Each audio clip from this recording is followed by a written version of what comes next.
বিসমিল্লাহির রহমানির রহিম। আসসালামু আলাইকুম। জনতা রান্নাঘর থেকে সবাইকে জানাচ্ছি শুভেচ্ছা। আশা করি সবাই ভালো আছেন। আজকে যে রেসিপিটি করব সেটা হচ্ছে বটি বিফ মশালা।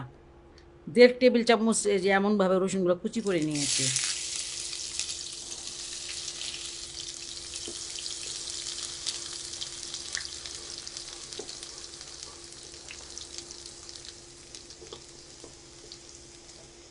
এখানে 1.5 বাটির মতন আছে পেঁয়াজ, সেটা দিয়ে দিচ্ছি। এই যে পেঁয়াজগুলো এইভাবে কেটে নিয়েছি।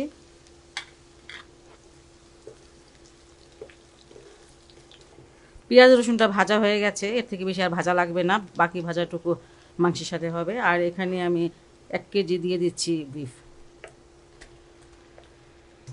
ছোট করে কাটা, 1 ইঞ্চির মতন কাটা। আর যেগুলো একটু হাড় আছে সেগুলো একটু বড়। যাই হোক, এটা এখন খুব ভালো করে ভেজে নেব।